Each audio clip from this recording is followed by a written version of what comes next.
Morning, guys. How you doing? We're doing well, mate. Yeah. Is everybody overreacting here, Harry? I mean, I was at the West Ham game, obviously watched the Fulham game, watched the vast majority of the game yesterday.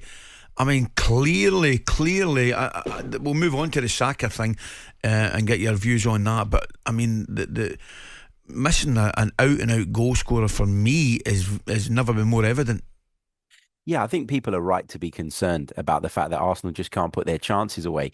But if we go back across the three games, starting with West Ham and Fulham, and then obviously what happened yesterday at the Emirates Stadium, I think the only time Arsenal played badly was against Fulham. So you can understand why there are some Arsenal fans that are kind of trying to stay calm and trying to stay composed about it all. Arsenal's side have created 61 shooting opportunities in the last three games. So the system that Mikel Arteta is picking and playing with, it's working. You can't say it's not. The problem is that at the far end of the pitch, people are not able to convert their chances. And that is a whole nother debate. Now, on the one hand, people will say, well, Arsenal should have signed another striker, that's the big problem. And people are sort of looking at this January window as maybe an opportunity to do exactly that. I don't think that's going to happen. We know that Arsenal, when it comes to FFP, have to be very, very careful. That's why they signed David Raya on loan and not on a permanent deal initially. That should have been the first indication that, they're not able to go out in this window and throw a load of money at a centre forward. So for people saying, get Ivan Toney, get Victor Osimhen, get Dusan Vlahovic, that isn't going to happen. Harry, you've got plenty of players you can offload. Plenty of players who there will be buyers for that you could help balance the books, I think most Arsenal fans will be extremely concerned when Mikel Arteta says it's possible you won't sign anybody in the window. Well, there are players that you can offload, Jeff. You're absolutely right. But you need those deals to go through before you can move forward and do something yourself. So let's take, for example, I think someone you could offload is Eddie Nketiah.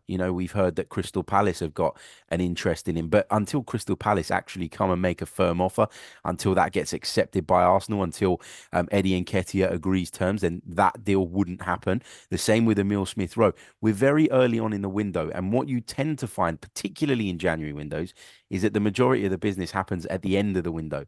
So for it to think that Arsenal can go out tomorrow and sign a striker and fix this problem, I think is a bit fanciful, to be honest with you.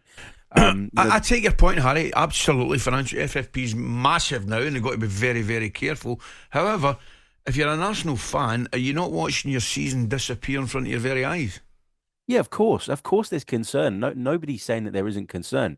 But, from Mikel Arteta's point of view, and this is why I've got a bit of sympathy for him, because going into the season, he had a Bukayo Saka who scored 15 times in the Premier League last season. The same with Martinelli, the same with Martin Odegaard. And none of them have produced the same level as they did last season. Now, I think there are a number of reasons for that. People will always say with Saka that he's tired and he needs a rest and all the rest of it.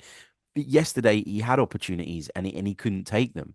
I think for me, you got to look at the level of some of these individuals, which has clearly dropped off. And what do you do as a manager? Do you stop having faith in people at the first sign of a dip in form, or do you see them play through it?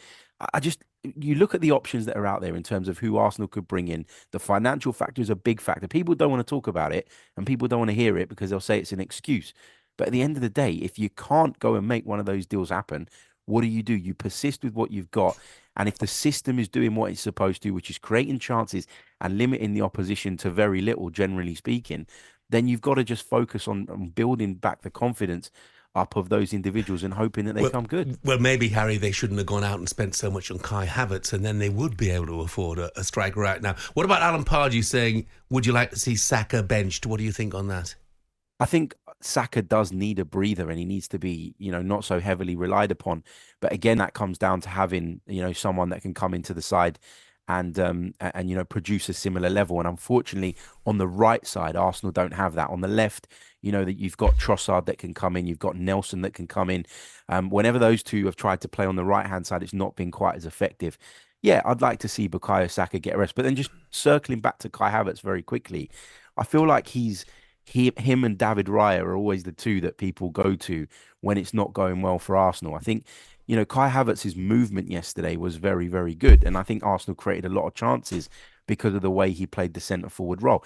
Now, that's not to say that his finishing is good enough or it was acceptable, but he isn't the only one that missed chances yesterday. He isn't the only one that essentially couldn't finish his dinner in the final third. So I don't want to get into this space of saying it's because we spent on Kai Havertz or it's because we've unsettled the team by bringing in a new goalkeeper.